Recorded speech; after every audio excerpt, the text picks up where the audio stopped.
Hello everybody, this is Sush in the booth and we're back with another video, another episode. How are you? You good? You've been at the gym, you've been chilling. How's your mental health, man? How's everything going? So, today we have a new topic, and that topic is my experience lucid dreaming. Hi, call me Sush, and I'm here to tell the truth. We in the booth, and these bars we making sounding kinda smooth. Spitting fire, burn the stew, so we had to hold the roof. Got too much drip, you need a cruise. I'ma speed it up times 2. So, lucid dreaming is kind of I wouldn't say touchy topic or touchy subject, but it's a very confusing one because I assume that it is different for everybody because the stories that I've seen are way different than the stories I've seen are way different than the stories that have happened to me or the things that happened to me. So I thought I would chime in a little bit on that topic and share how I was affected by lucid dreaming and my experience with lucid dreaming. So to start, lucid dreaming, I already know, for example, it's different for everyone. For some people, it could probably happen just naturally. Some people have to train their body. Some people have to do all this different stuff. There's a lot of different tricks to do lucid dreaming to get into it. So basically, to start off, I'll go back to the very beginning of when I actually started lucid dreaming. I was a little kid. I don't know how old I was. Maybe I was like 8. And I remember watching that episode of SpongeBob where Patrick was just sitting on the little sea wagon thingy and they were dreaming. And SpongeBob was basically like, why are you just sitting on that when you can do anything you want? And then SpongeBob just started doing everything. He became a billion of himself and doing all this cool stuff. And I was like, oh my God, that looks so cool. But I was confused because in the episode of SpongeBob, it was not hard for him to do whatever he wanted. But for me, every time I had a dream, I was just kind of in the dream. Like, it just felt like that was reality as I was dreaming. I couldn't really do anything about it, or I never thought to do anything about it, to change anything. I would wake up and realize, oh, that was a dream. But when I was dreaming, I would never realize that was a dream. So I always wondered, how did people control it so well? So I decided to look up how I actually got into it. I found out it was actually a name for it called lucid dreaming. And I started looking up ways to get into lucid dreaming. And I found a lot of different ways and tried a lot of different things. For example, I tried like writing down your dreams. That didn't really work for me. I tried that thing where you kind of just lay down and tell yourself you're going to lucid dream. That did not work for me either. I just stayed awake all night. And I'm actually trying to remember how it even began. I think I just started doing kind of a combination of everything half-assedly. And then I kind of just started creating my own weird version of lucid dreaming. And I say weird version of lucid dreaming because it was weird. Like, for example, when I was lucid dreaming, I had control, but not full control, which didn't make sense. So I'm to say I didn't have full control is that for some reason, the more control I took over the dream, the faster I would wake up. So if I wanted to, it was really weird. Like, if I took too much control of the dream, I would just start waking up. I don't know if other people had a similar situation to me, but that's how it pretty much was for me. And yeah, so I remember it was just weird. So I remember the first lucid dream I had, or maybe not the first lucid dream I had, but a very old lucid dream I had where I pretty much was at my school and everything was black and white. It was really weird. And I don't know if any of you remember, there was this old cartoon called Foster's Home for Imaginary Friends. And I remember those characters were in the dream along with regular school people. And for some reason, everybody was in color, but everything else was black and white. Like everything that wasn't like alive or a character was in black and white. It was really weird. And for some reason, everyone was just acting like those characters being here was just normal. And I looked around and really just stopped and stared and realized, oh my God, I'm finally in a lucid dream because I know I'm dreaming. And as soon as I realized that, everybody's attention was on me. And it was really weird. They were just staring at me. I was like, whoa. I was like, yo, this is weird. I remember going up and talking to people. I was like, yo, I think I'm in a dream. They're like, yeah, I know. And they just knew. I was like, why did you guys just know? Like, what do I do now? They're like, what do you want to do? It was so weird because when it's like you want something or you want to get to some place or whatever.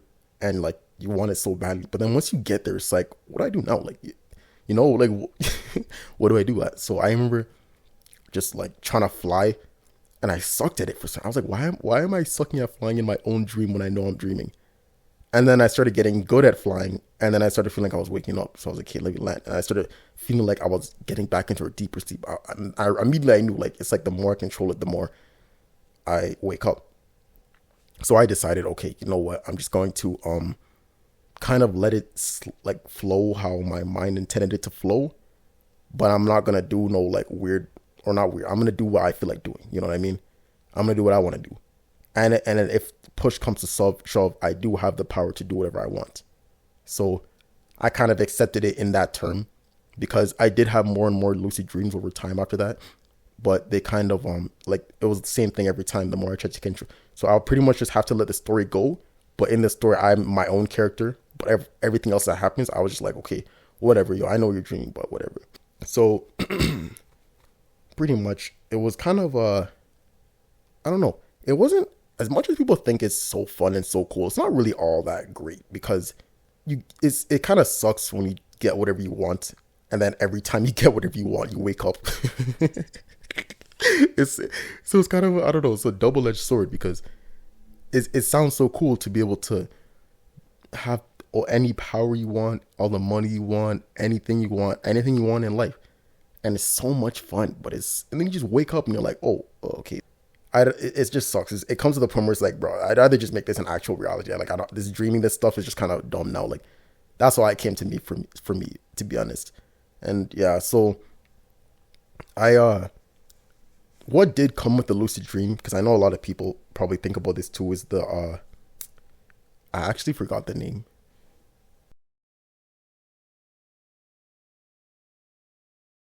Sleep paralysis. That's what it's called. Sorry, I almost forgot the name.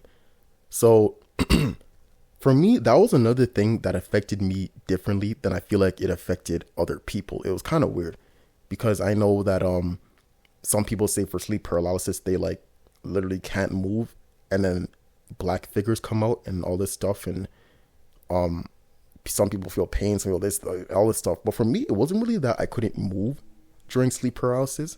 I was completely functional, but the black figures were a thing, so that was kind of freaky. But I feel like the thing about that though, which is kind of weird, is that I feel like even those like the sleep paralysis though, even before I was lucid dreaming, I was kind of already dealing with that. So I don't know if the lucid dreaming maybe made it a little bit worse, but I don't know if it was directly caused by that because even before that. So that's why I'm including the sleep paralysis, but I never really felt personally like a big connection between sleep paralysis and lucid dreaming. But I know for everyone else it's different though. You know, like I said in the beginning, everybody has a different experience. I just felt like mine was kind of weird. So yeah, I don't know. As time went on, like it just got so boring. You know, I like it came to the point. I don't know why or how it even worked because I wasn't even really doing the practices eventually, and I was still kind of lucid dreaming. So even to this day, every once in a while, I still have like a dumb like I'll just realize, oh, this is a dream, you know. And I always even when I realize it's a dream, I just let it slide, man. I just go back to like even though I know it's a dream, I just go along with whatever is going on. You know, if everyone's like, oh yeah, we just fly dragons and have fun, I'll be like, all right, cool. Like I'm not gonna question it. You know, I'll know it's a dream, but I'm not gonna question it because it's stupid. And then I feel like that way it's a little easier when you wake up and you're like, oh, you know, that wasn't real, but it's okay. Like I wasn't expecting anything, you know. Waking up expecting something that wasn't real, it just like I'd rather not do that. So I decided to kind of opt out of lucid dreaming. I know a lot of people talk about only the good things about it, but I feel like a lot of people don't talk about the negative about it. You know, having a second reality that you confuse with your real reality, it would really start to fuck you up. So personally, I don't think it's really that good of an idea to always want to lucid dream. I think it's more fun to just kind of let your brain create whatever show and you just live that show. You know, that's literally how our brains work. One side creates the show, the other side views it, and it's like, whoa, that's crazy. That's way better. You know, you wouldn't want to watch a movie knowing everything that's going to happen before it happens, right? You'd rather just see what happens. You know, so it's kind of like same thing for lucid dreaming, because dreaming is kind of, it's like living in a altered reality movie. You know what I mean? I do definitely believe that dreams are linked to alternate realities, but that's a topic for another show. I'm not even going to get into all that right now because I'll be talking for too long. But yeah, so personally, I wouldn't suggest getting into lucid dreaming. I just want to give my experience to show that it's not really all that it's cracked up to be. It is fun at first, but I think if you want to live a more joyful life, then you should just like, don't even worry about it, man. Just enjoy life and dream whatever you want to dream. You know, every dream you have, just think about it a little bit maybe, but don't take it into so much consideration. You know, reality is what's the real thing. You know, when push comes to shove, you can't just shove your life into something that's not real. You know what I mean? But anyways, that was the end of my talk. I hope you enjoyed it. I hope you had a good time. You know, if you liked the video, then like. If you didn't, yeah, that's okay. Anyways, I'll see you until next time. Have a good day and have a good sleep and goodbye. Oh shit, fuck. Switch on the truck and I don't give a fuck. I just woke up in this world, all fuckers are blue cuts of meat and a fish with feet, and they just told me to get used to the fruits. Friends to me, BTs for free. They wiggle their knees, they get me cheese, they mean to me. I gotta defeat the mastermind that did this to me. Man, ain't no way, but it's okay. This world looks fun, so I have a fun day. We get to school, move out my way. What kind of creatures roam and stay? Hey, the teacher's a monkey, the giant is sunny, and paper is funny. My toast is gloomy, flying above me, his cartoon is bubbly. 2D, 3D, 4D jump.